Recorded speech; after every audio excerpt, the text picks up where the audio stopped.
Já na aula 4, hoje nós veremos ainda a modelagem em 2D, tá bom?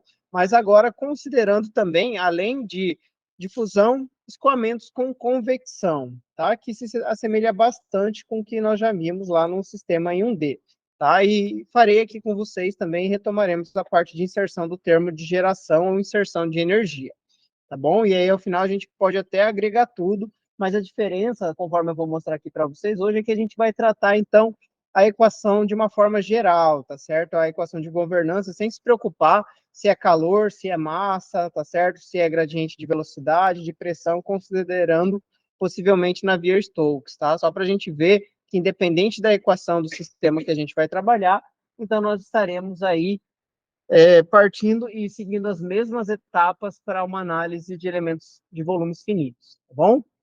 E aí vou fazer, então, inicialmente aqui com vocês, a etapa da atividade que eu comentei, considerando entrada e saída de energia da placa 2D, né? Até para quem já fez, conseguir conferir se fez certo também. Né? E quem não fez, então, vou comentar e vou mostrar a modelagem, o que muda e como inserir no código. Então, já peço aí para vocês, por favor, que abram o código de vocês da aula 3, né? Façam uma cópia para editar, para que a gente trabalhe, então, naquele código como referência, tá bom?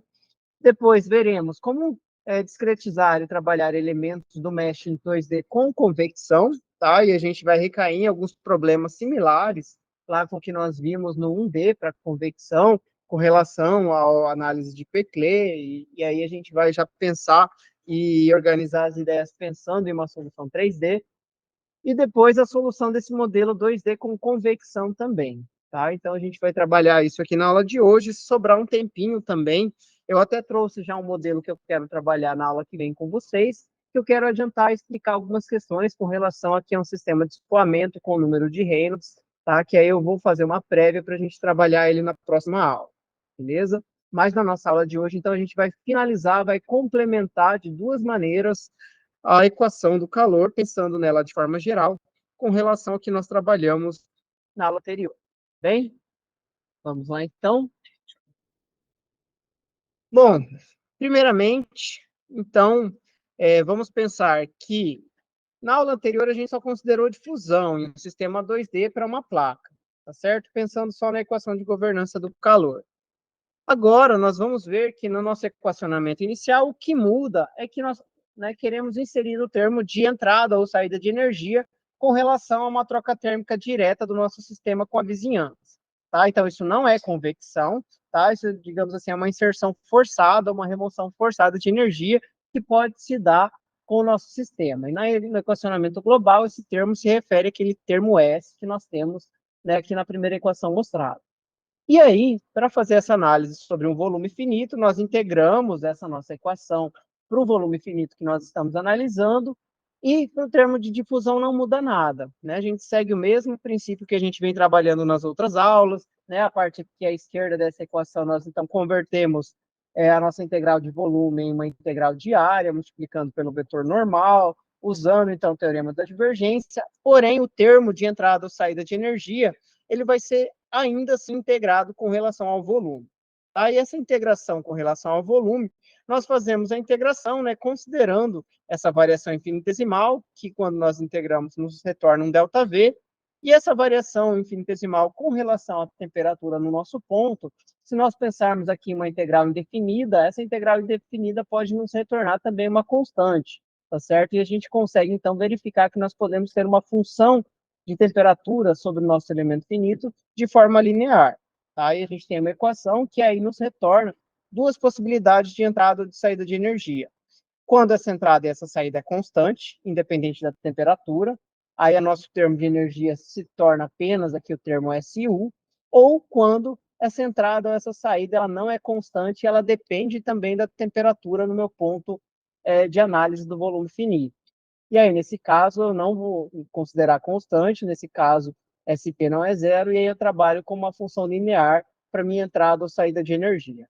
Tá? Então, vamos pensar que aqui a gente tem o caso, né, genérico, né, que pode ser aplicado a uma entrada ou saída de energia constante ou não constante, mas, né, a nível 2D, que a gente vai trabalhar aqui hoje, a gente vai considerar essa entrada constante, tá? Quando se a entrada ou saída de energia é constante, SP igual a zero, e esse termo de entrada ou saída de energia se torna, então, apenas SU, para um valor constante de energia, tá? Mais à frente, em sistema 3D, daí é mais comum, sim, a gente considerar uma função de temperatura, e aí vocês vão entender mais à frente aqui um pouquinho por quê. Tá? A gente vai fazer aqui o termo de entrada e saída de energia, que também fazia parte da atividade, vou fazer com vocês. Depois vou mostrar uma análise 3D, para a gente pensar o que muda no nosso volume finito, e depois a gente vai para o termo de convecção. Bom, olhando aqui para a nossa equação, vejam que, né, por enquanto, pensando ainda de maneira geral, constante ou não constante, o que muda na minha equação, quando eu faço a discretização e a minha interpolação nos limites da integral diária, eu chego, então, àquela análise a mesma análise que eu fiz para a barra em 1D lá atrás, aqui com a minha expressão linear da entrada e saída de energia, que quando eu considero constante, eu elimino, então, SP, e eu tenho aqui uma simplificação dos meus termos apenas em função de S1. E vejam que aquela minha equação que descreve, né, a P, que é a mesma equação que a gente descreveu para a placa na aula passada, agora ele tem esse termo aqui de entrada ou saída de energia, que ele é negativo, tá? Quando a gente isola aqui a P. E aí, o que vai definir se é entrada ou saída de energia, né, também atrela ao sinal e faz com que a minha temperatura aumente ou diminua no ponto TP, que é o ponto central do meu volume finito. Bem, vamos resolver então o nosso problema inserindo esse termo de energia. Tá pensando no código. O que que vai mudar no código?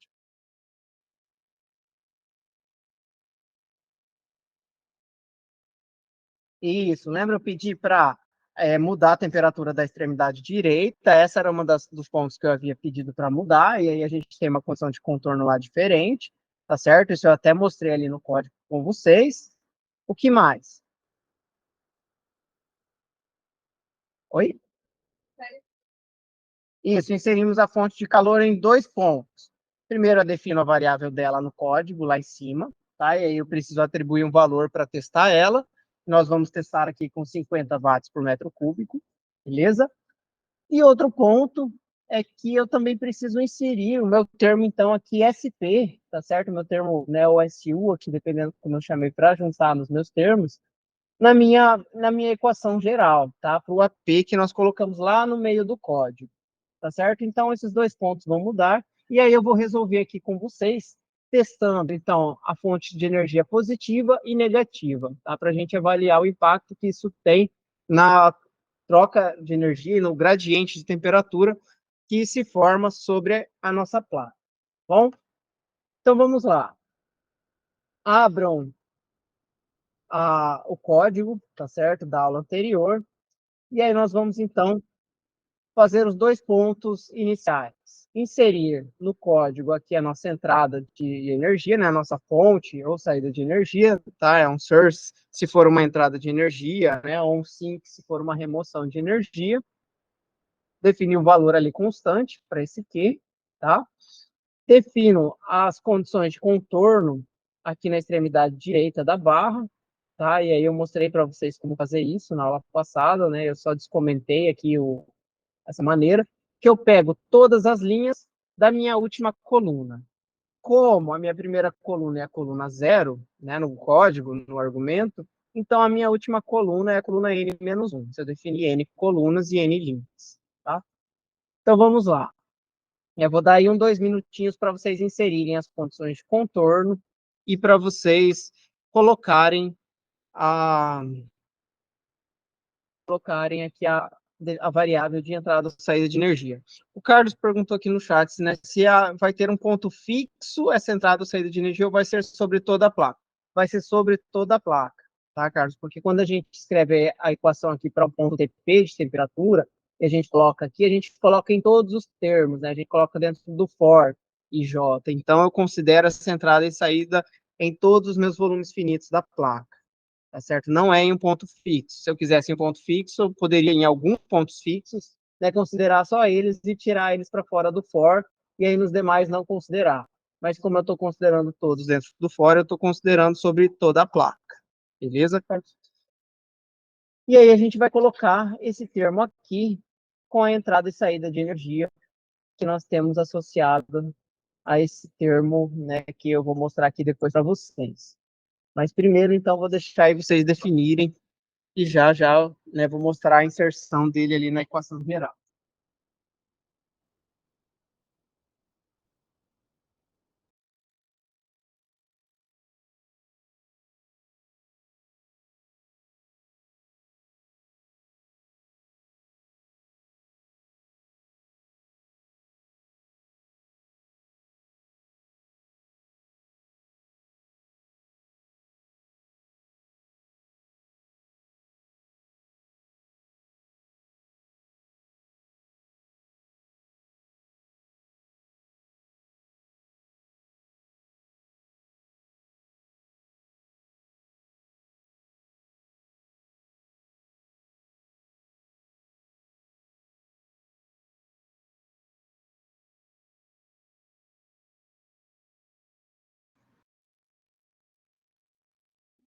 E aí já vejam, né? O que que é, qual que é essa unidade de entrada ou saída de energia? Ela é em watts por metro cúbico, tá? É a unidade que eu tenho de análise com relação ao volume finito. Então, mesmo eu tendo uma espessura mínima, né, para minha placa desprezível, a gente até tem essa espessura, a gente considerou, mas a gente despreza no eixo Z por ela ser muito fina, eu tenho que considerar essa entrada no volume finito. E se é um volume finito, é um volume. E para uma placa é um produto, tá? Que eu vou estar considerando e mostrando aqui para vocês, dessa quantidade de energia definida aqui, pela minha área e pelo meu H, certo? E aí eu vou inserir aqui na minha equação, em que eu calculo a temperatura no ponto P, como Tnil, dentro do processo interativo, essa quantidade, beleza?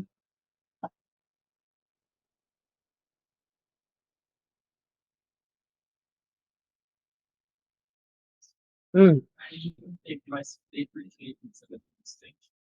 isso. Uhum. A entrada, né? Uma taxa constante de 50 watts por metro cúbico ou saída, né, de 50 watts por metro cúbico.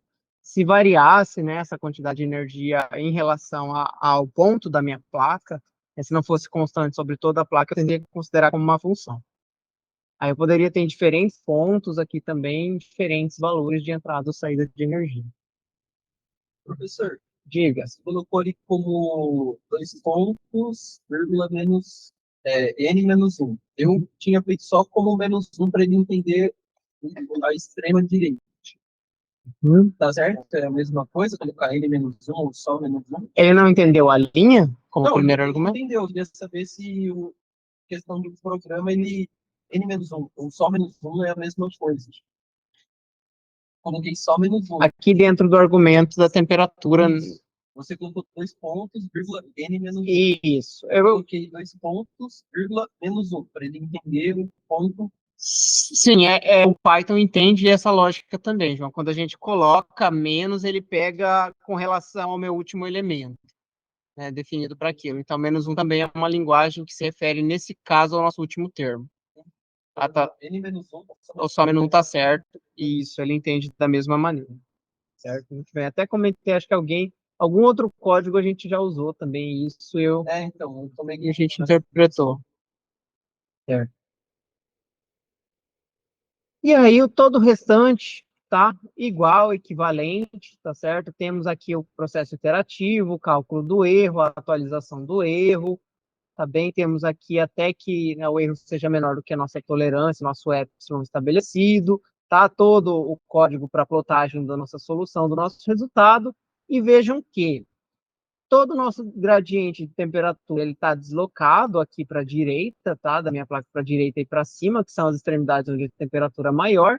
E aqui eu tenho uma temperatura acima de 50 em uma região aqui próxima à alta temperatura da placa, indicando então que está entrando energia na minha placa. Isso me faz, né, me leva a ter valores de temperatura acima, tá certo? Acima quanto, né? Bom, a gente pode aumentar aqui o nosso domínio, tá certo? Ao invés de 50, eu vou colocar, por exemplo, 80. E vou rodar novamente para ver o que que aparece. Diga, Ju. Quem também pode falar sobre o valor máximo aqui você diz? Como a gente faz isso? Ele faz. Uhum. Com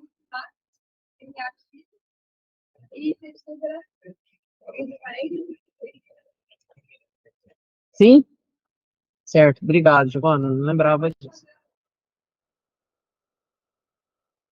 Isso, nesse caso que o mínimo sempre é zero. Obrigado, pessoal remoto. Então, a Giovana mostrou para a gente uma forma de buscar a temperatura máxima, né, de maneira que é automática dentro do vetor de temperatura, que a gente tem salvo. Poderia ser T ou poderia ser Tnil, né, Giovana? Acho que nesse caso aqui, talvez, será? Porque não foi salvo como Tnil aqui em cima.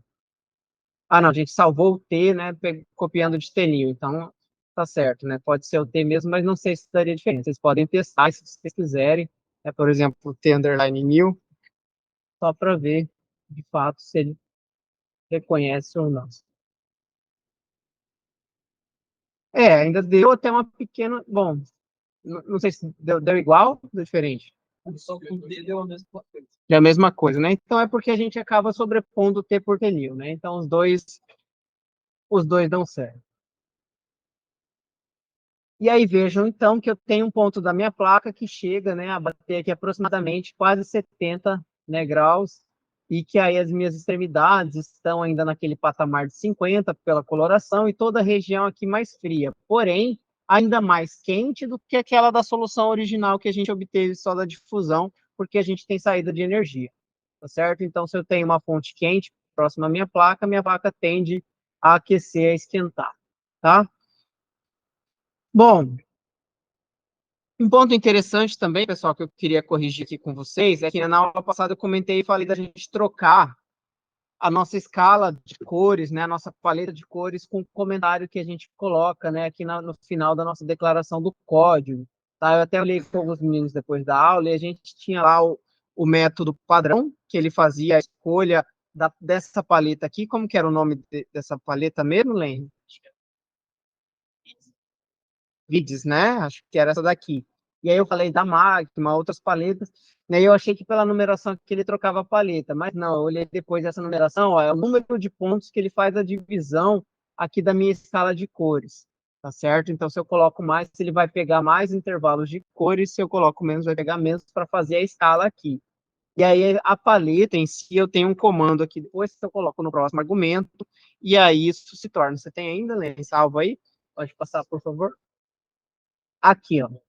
Na verdade, ó, vou contar aqui, então, só para vocês verem. 1, 2, 3, 4, 5, 6, 7, 8, 9, 10, 11, 12. Então, ó, 12 elementos de cores que fiz a divisão. Na frente, aqui eu coloco o comando da paleta, né? Cmap. Igual. Aí, em aspas, o nome da paleta. Então, chat.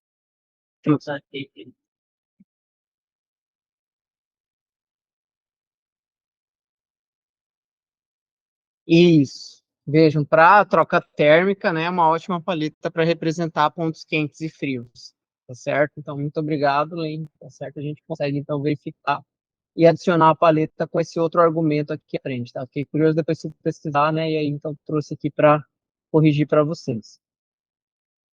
E agora vamos testar com a fonte de energia negativa, tá? Considerar, então, que tem algo puxando a energia da nossa placa, tá? Então, com valor negativo, e vamos rodar aqui novamente. E a gente verifica, então, que a gente novamente tem o valor máximo de temperatura definido em 50 para as extremidades direita e superior da placa, tá? Porque nada agrega a temperatura ali, mas eu tenho, né, até temperaturas que chegam a valores negativos aqui por conta, né, do que isso acaba removendo de energia da minha placa, tá? Como a condição de contorno aqui estava em zero, né, então tendo aí para valores negativos, né, e seguindo a mesma lógica ali, então, da Giovana, vamos então tentar trocar isso para descobrir aqui o nosso valor de mínimo de T para a extremidade inferior e esquerda da placa. Tá? Então, temperaturas conseguem, né, nesse caso, para essa taxa de remoção de energia, poderiam chegar até menos 20 graus Celsius, tá? Aproximadamente. Beleza? O que faz sentido se a gente pensar que a gente está colocando, tirando energia de alguma forma. Então, poderia ser, por exemplo, né, se a gente pensar nessa placa como um chip de processamento, um water cooler, algo ali que esteja conectado em cima desse processador, removendo energia e resfriando ele naquele ponto em específico. Professor, quando você insere esse termo fonte de energia no código, como ele interpreta onde essa fonte de energia estaria? Eu conseguiria falar que essa fonte de energia está localizada desse lado, nessa ponta, nessa região da placa. Ele entende, é meio que vai de encontro com a pergunta do Carlos, que é sobre toda a placa, tá? E é de maneira perpendicular. Tá? Então, a energia está entrando em direção à placa ou saindo da placa. É isso, sendo, né, inserido, removida perpendicularmente. Por isso, não é convecção. A convecção seria se fosse sobre a placa de maneira não perpendicular. Entende? Seria incidindo. Isso, incidindo sobre a placa. Isso, algo tirando energia ou fornecendo sobre toda a placa nesse caso. Mas eu teria como dar condições o programa conseguir entender, tipo, a fonte está vindo desse canto aqui da placa, especificamente. Eu consigo ligar isso? Consegue, mas aí precisa fazer aquele esquema que eu comentei aqui. A gente não coloca toda a placa dentro do for. A gente coloca para fora do for os pontos que a gente quer a incidência da fonte ou a saída. Entendeu? E aí, os pontos fora, a gente adiciona o termo da geração, né? Inserção ou saída de energia. E aonde não tiver, a gente coloca dentro do for sem, e aí ele considera que não está tirando o ponto de energia lá. Beleza? Mas ele ainda, esses pontos que ficariam dentro do core, eles ainda considerariam a interação com esses pontos que receberam na Sim, ainda consideraria. Isso. Mas eu teria que colocar eles de maneira iterativa com esses pontos aqui. Então, por exemplo, eu poderia fazer outro for aqui dentro, e aí para algum intervalo da placa, que aí eu vou limitar entre, por exemplo, da coluna 1 até a coluna do meio da placa, da linha 1 até a linha do meio da placa, faz a troca dessa forma, e aí eu coloco outro for que em outra região é de outra forma. Isso é a aplicação daquele S, professor? Isso, exato. Professor, dá para agregar hoje mais tarde? Dá até 23h59. Isso. Estava aqui auxiliando e ajudando vocês, então, com isso. Beleza? Todo mundo conseguiu rodar aí, gente? Beleza? Não é convectivo, pessoal. Eu falei, convectivo a gente vai fazer depois. Isso aqui é inserção ou remoção de energia, tá certo? O convectivo a gente vai fazer aqui logo em seguida. Para ver convecção, não é perpendicular o movimento, é sobre a placa, e a gente precisa ter um vetor velocidade, daí que faz essa dispersão de energia. Deu certo? O pessoal remoto também conseguiu rodar? Confirmem aí no chat, por favor. O pessoal aqui rodou também? Certo? Isso.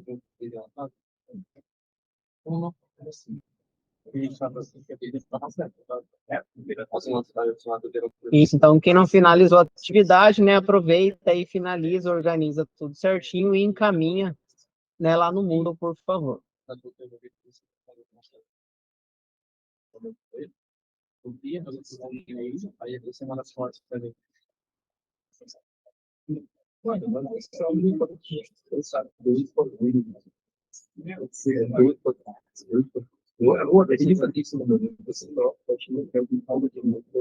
Não, mas você está com você não, beleza?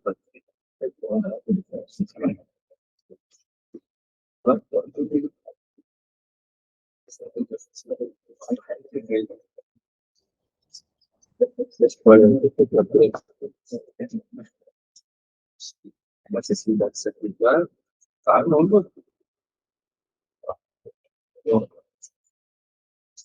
Bom, pessoal, vamos continuar aqui. Então, agora a gente vai para a consideração de análise sobre uma placa, pensando nela de forma bidimensional e considerando também convecção, tá? Mas ao invés de início aqui, só para vocês já fazerem analogia com relação às outras equações de governança, a gente vai tratar como sendo uma grandeza geral φ, tá certo? Que para quando a equação do calor, esse φ é a temperatura, quando a equação da massa, isso aqui é a concentração, e quando é Navier-Stokes, a gente pode expressar normalmente em termos de velocidade ou em termos de pressão, sendo que uma está atrelada e é diretamente relacionada com a outra, tá? Então, a equação unidimensional, considerando só difusão e convecção de uma grandeza φ, sem considerar troca externa, que é o S que a gente acabou de considerar no exemplo anterior, e considerando estado estacionário, a gente tem a equação apresentada dessa forma. E aí o gama, né, o gradiente de velocidade, o eles são aí característicos de cada equação, seja ela calor, massa ou momento. Pensando em bidimensional, eu vou replicar esses termos em duas direções, em x e também em y. Bom, e a convecção, né, pensando no transporte de uma grandeza φ pelo movimento do fluido, como vocês sabem, enquanto a difusão ela acontece de forma estática. Na convecção, a força desse termo com relação ao outro termo, ela depende diretamente aqui da velocidade do fluido. Quanto maior a minha velocidade, U, e sua magnitude e direção, mais isso vai impactar então, na variação de energia, ou de massa, ou de momento do meu sistema. Então, o que principalmente impacta o termo de convecção e da sua magnitude é a velocidade. E ela também impacta com relação à sua direção, tá? Como vocês viram já na dedução que a gente fez lá no 1D da placa, o sentido acaba afetando também numericamente a nossa solução e a gente precisa, a depender do sentido, às vezes, usar uma outra abordagem de diferenciação. E a difusão, normalmente, ele é um termo que direcionalmente ele tem menos impacto, é menos exigente com relação à análise de parâmetros, porém ele se dá sempre em todas as direções. Tá? Ele inicia da região de maior gradiente e se direciona para a região de menor gradiente. Enquanto a velocidade ela vai estar estipulada e ela vai estar especificada para seguir um sentido único e próprio, né, uma direção específica. Tá? Que a gente tem já estabelecido no regime do sistema. A difusão ela vai se dar para todas as direções, pensando que eu tenho um gradiente que pode se estabelecer sobre todo o sistema. Pensando na análise de diferenciação central, tá? Que é a diferenciação convencional que a gente vai fazer primeiro, ou seja, é uma interpolação linear dos termos convectivos, nesse caso, a gente vai usar a mesma abordagem que a gente fez para a barra, mas vai fazer para a placa, para o sistema 2D. Então, a gente vai considerar, né, o cálculo no meu ponto central e a gente vai fazer a média entre as extremidades dos pontos S e N, ou E e W, que eu tenho lá do meu volume finito 2D. E, claro, já é esperado, como vocês viram lá no D, quando a gente faz essa diferenciação central, essa equação vai ter solução robusta e válida para baixos valores de Peclet. Se a gente tiver maiores valores de Peclet, a gente não vai fazer essa diferenciação central. A gente vai fazer a diferenciação, a gente viu lá na 1D, como é o nome? Upwind, isso, exatamente. E a gente vai ter que analisar o sentido do fluxo, beleza? Aqui só uma versão simplificada, tá certo? Juntando aqui o termo convectivo e abreviando como F, e também juntando aqui o termo a razão do grama H e chamando de D, e depois reescrevendo os meus coeficientes com relação à minha grandeza φ, tá? Então, aqui, isso é uma forma de considerar difusão e convecção de momento, de calor e de massa.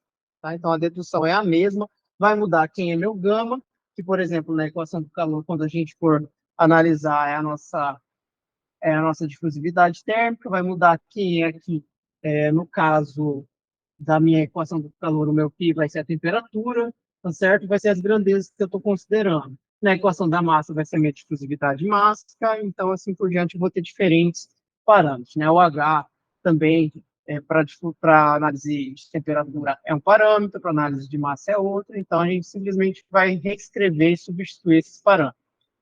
E aqui embaixo, então, a equação reescrita, finalmente, na última linha, isolando para P, que é o ponto central do meu volume finito, é quem eu quero calcular.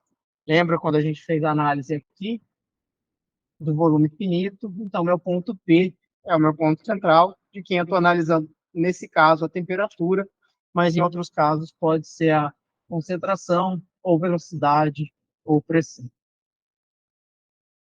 E aqui, quem são cada um dos meus termos também abreviados aqui, juntando F com D, para ficar mais fácil de escrever no código. Bom, vejamos aqui. Vamos, então, agora inserir o termo de convecção na análise do gradiente de temperatura sobre a placa que nós já trabalhamos. E a gente vai fazer uma mudança, tá? Ao invés de considerar a temperatura na extremidade direita da barra, a gente vai alterar lá no código, tá? Simples, vocês já viram como, para o lado esquerdo, tá? Então, agora é a extremidade esquerda, quem tem temperatura constante de 50 graus, e não a extremidade direita.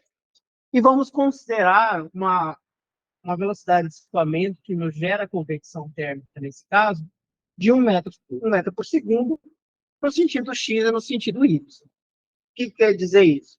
Quer dizer que já está decomposta vetorialmente aqui o meu vetor velocidade na união das direções. Tá? Então, se eu tenho 1 metro por segundo em X e 1 metro por segundo em Y, como que eu calculo o valor absoluto, a norma do meu vetor velocidade?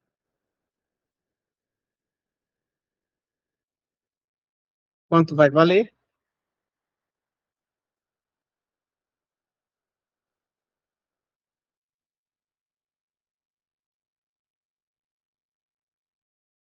Oi? Quanto vai valer a norma do meu vetor velocidade em termos absolutos?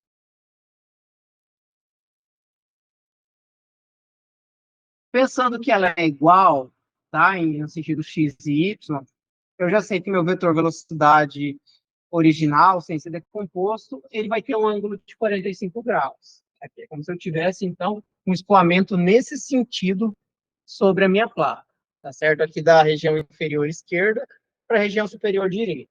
Então, esse é o sentido, digamos assim, do vento, do fluxo que está passando sobre a minha barra e gerando a convecção. E aí, quando eu decomponho, me gera uma componente x de 1 metro por segundo, uma componente y. Porém, qual que é o valor da velocidade no ângulo de 45? Oi? Raiz de 2, exatamente. Tá? Porque se a gente fizer a análise aqui para um sistema para 45 graus, uma decomposição vetorial de seno de 45, cosseno de 45, né, e fazer o cálculo da minha hipotenusa nesse caso aqui. Então, né, como se fosse, né, Pitágoras nesse caso, então v ao quadrado igual a 1 ao quadrado mais 1 ao quadrado. Então, meu valor absoluto da velocidade aí de 2 metros por segundo. Beleza? Bom, então esse é o problema que a gente tem. E a gente vai resolver esse problema considerando difusividade térmica, um gama de 0,01 metro ao quadrado por segundo, tá certo? Que a gente precisa relativo ao nosso termo convectivo. E vamos lá para o nosso código, tá certo? Seguir o mesmo trabalho que a gente fez na aula passada, porém hoje a gente vai fazer inserindo essa análise convectiva que a gente viu aqui na modelagem, tá? E nas condições de contorno. Então, peguem novamente lá o código da aula 3, sem o termo de inserção ou remoção de energia, tá? Se você quiser pegar o mesmo agora, você remove o que você inseriu, tá? E aí eu vou deixar um tempo aqui, vou deixar 30 minutos até para vocês adaptarem o código, trocando a condição de contorno da extremidade direita para a extremidade esquerda e inserindo o termo convectivo, pensando, né, em uma norma de raiz de 2 metros por segundo, que quando a gente decompõe nos resultados tem uma componente x e y de 1 metro por segundo, e considerando, inserindo também difusividade térmica. E organizando a equação que vocês têm lá estabelecido para o cálculo da temperatura Tp numa região da nossa placa, para esses novos coeficientes que surgiram e que apareceram aqui na dedução. Bom, então vamos lá, vou deixar aqui para vocês, por enquanto, tentarem, né, olharem para o equacionamento, pensarem em como fazer essas alterações, beleza? Pessoal remoto, se tiver alguma dúvida, qualquer coisa pode ir mandando aqui no chat, tá? Eu vou analisando, eu vou olhando. Enquanto isso, eu vou acompanhando aqui também o pessoal para fazer isso. Então, peguem o código da aula 3 e vamos reorganizar as equações, inserindo os termos convectivos, que nós não tínhamos lá, e também inserindo a condição de contorno diferente, certo? Então, beleza, vou dar aí uns 20 minutinhos para vocês trabalharem, e aí eu vou dando algumas dicas, tá? Nesse caminho, vou mostrando alguns pontos para vocês, para auxiliar vocês também.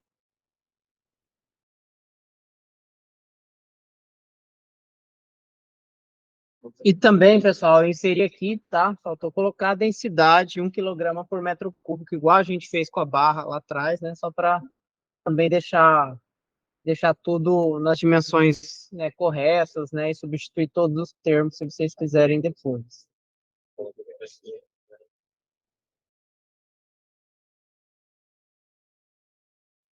Pessoal, um detalhe também que eu comentei, né, que passou também quando a gente faz a análise de convecção, eu tenho que analisar o sentido do meu vetor velocidade, né, que no nosso caso aqui na direção norte, né, e leste é positiva, e na direção sul, né, e oeste ela é negativa, né, porque o vetor velocidade ele só vai para a direita, tá? No nosso caso a gente não tem outro sentido.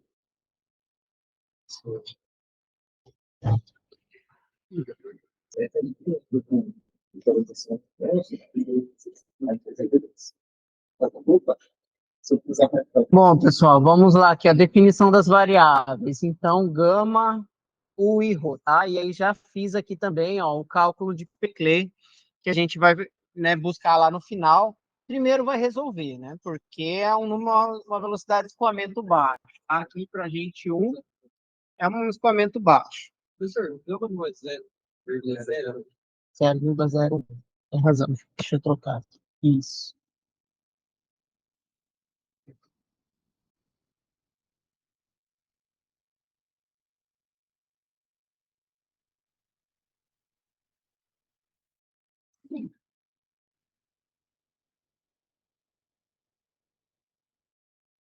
Não, é 0,1. Então, eu errei aqui, troquei. É 0,1 mesmo, tá, pessoal? Porque senão já nos dá um PQ muito alto e a gente já não resolve, tá, pessoal? Então é 0,1. Depois a gente vai mudar o gama e, né, diminuir ele, mudar ele aqui, para vocês verem. Mas de início ele é 0,1. Bom, perdão, vou atualizar lá. Salvar aqui também, né?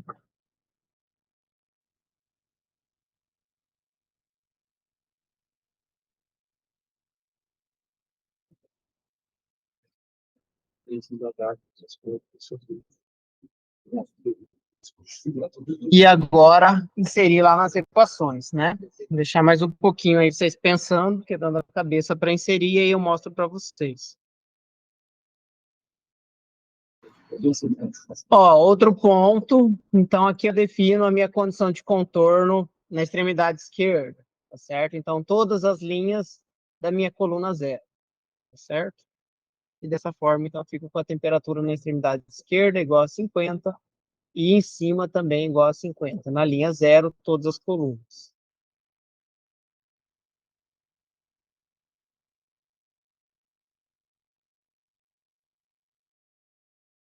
Então é assim que eu altero a minha condição de contorno.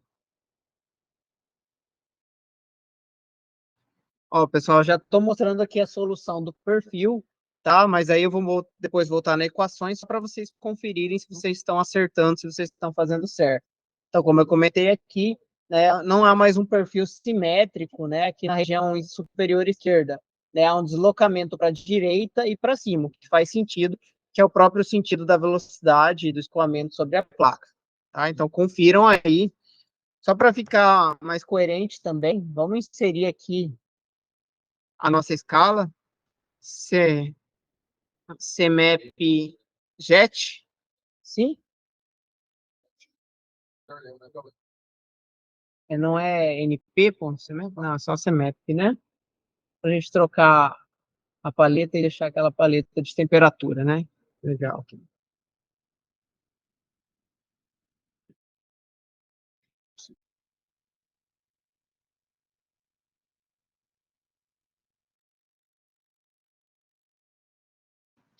Isso, então vou deixar aí mais uns 5 minutinhos para vocês finalizarem o equacionamento, tá bom?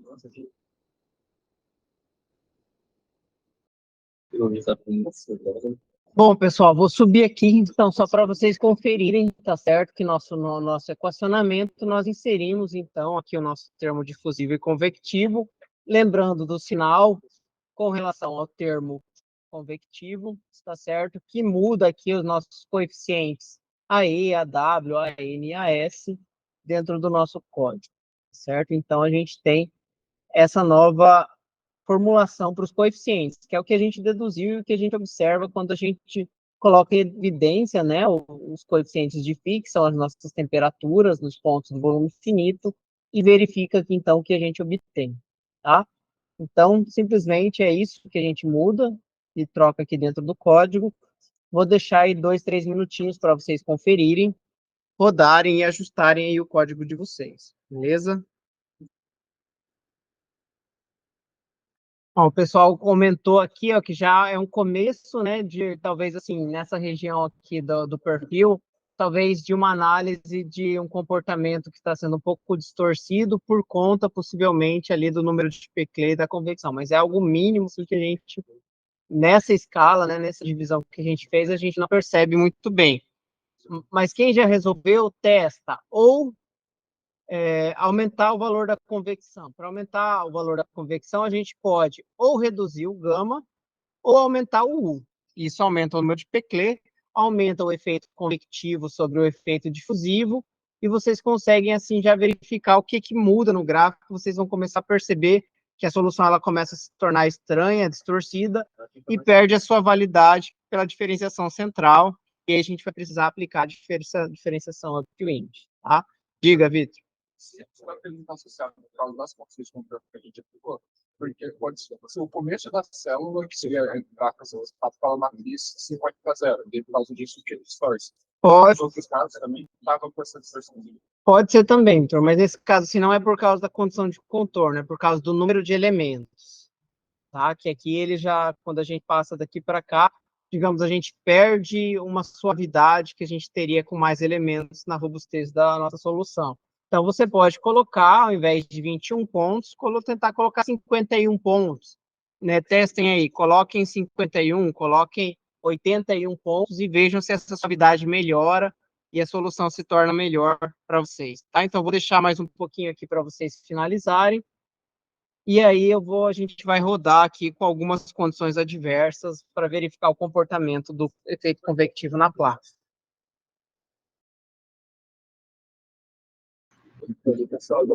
Bom, pessoal, por exemplo, vejam aqui, se eu aumentar a minha velocidade para 10, meu Peclet sobe para 5, ó, e a minha solução já não é obtida praticamente em uma região, já fica totalmente distorcido. Vejam, né, que coisa horrível que se torna aqui o nosso gráfico, o nosso perfil, né?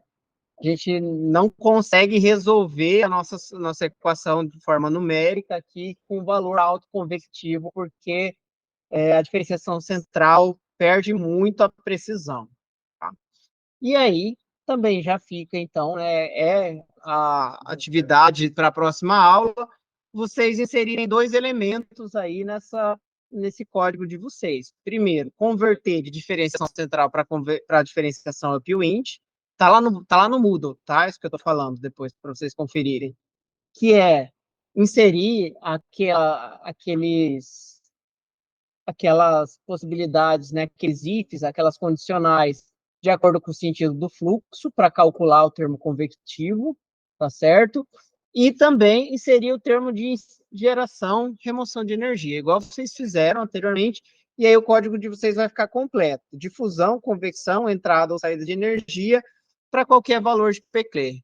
Isso. E aí você... Geração de remoção de energia.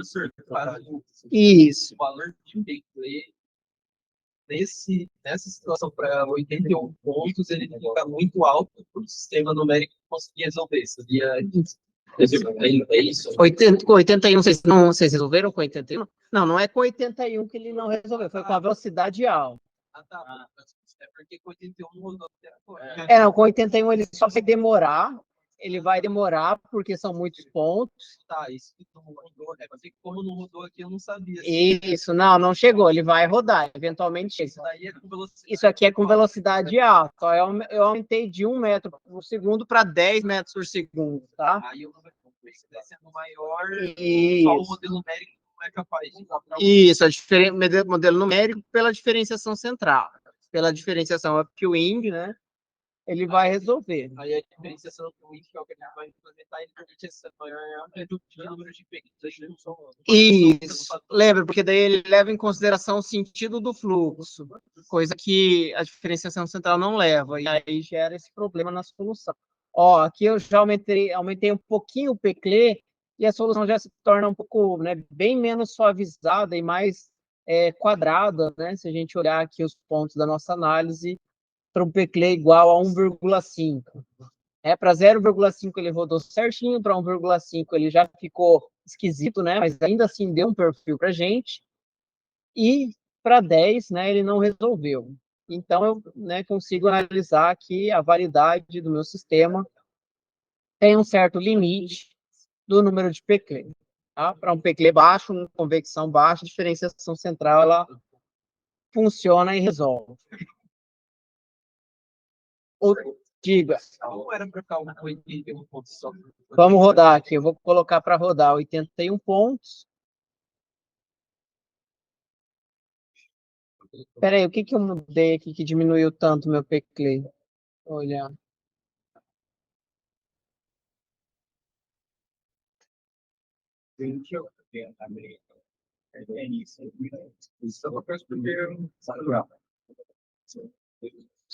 Não, está dando frente. Aqui ele está rodando ainda. O pessoal no chat, né? Aqui está conseguindo acompanhar remotamente. Rodou aí o de vocês também. Com a convecção, pessoal. Deu certo?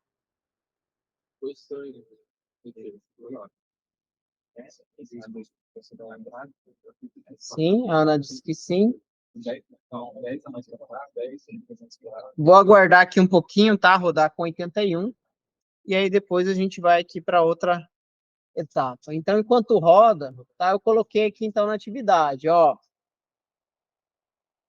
Utilizar o código da aula 3, definindo todos os parâmetros pertencentes ao desenvolvimento da modelagem do sistema e ajustando de forma a suportar maiores valores de velocidade, escoamento na solução, né? Ou seja, né, maior número de PCLE, e inserindo também o termo de entrada e saída de energia na equação do calor. Né? Vocês já fizeram no início da aula, só para difusão. Vocês vão colocar na difusão convecção e ainda vão ajustar a diferenciação central para a diferenciação upwind, ok? A favor, assim, ou, né, ao contrário do fluxo.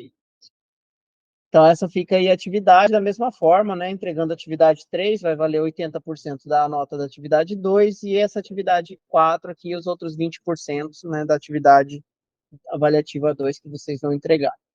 Essa atividade aí tá 358 dias atrasado? Qual delas?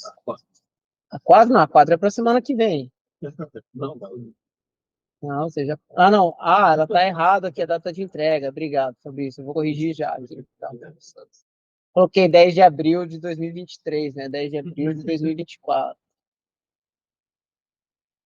Obrigado. Atualizou aí? atualizou. Beleza.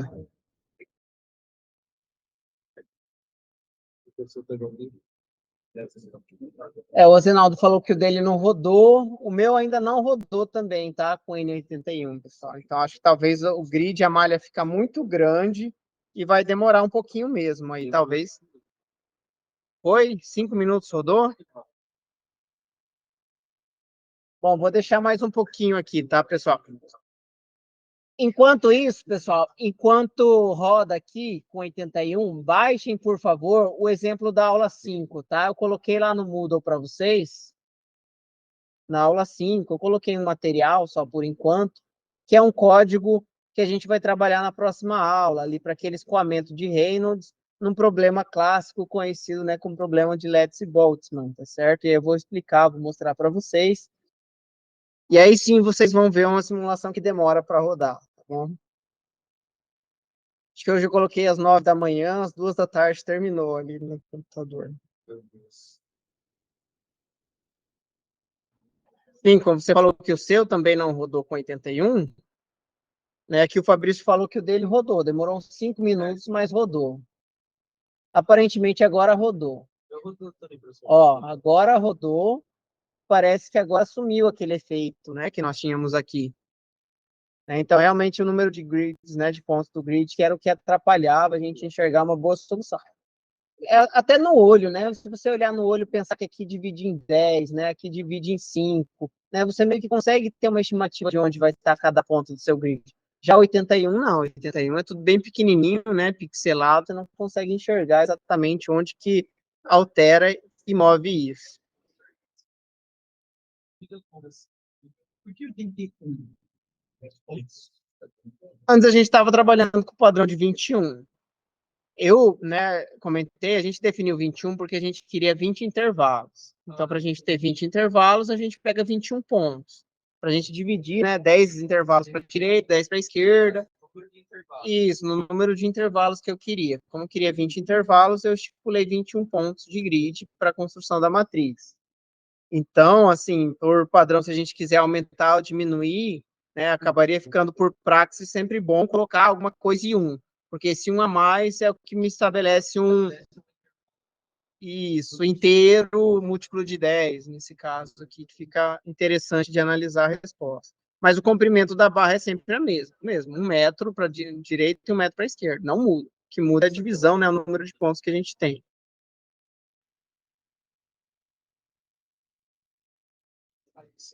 Tá certo? Então, Ozenaldo e Lincoln, né, aguardem aí um pouquinho, né, que eventualmente a resposta saia aí para vocês. E aí você tem um gráfico bem mais suavizado, robusto, né, e limpo de solução por conta do número de pontos. Talvez, né, 81 já está bem legal, pessoal. Não adiantaria eu pôr 101, 201, nada, não, talvez não alteraria muito mais a resolução da minha resposta. 105, professor? E rodou e ficou bom. Beleza, legal. Isso. Por exemplo, você colocar 101, você vai estar como se fosse assim de 10 em 10 centímetros da sua placa de 1 metro, né? Se tivesse. 10 não, de 10 10 em 10 milímetros, né? Dessa placa de 1 metro.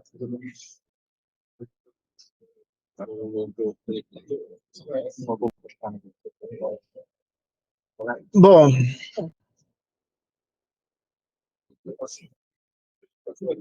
Todo mundo aí rodou, pessoal? Deu certo? Alguma dúvida, alguma pergunta?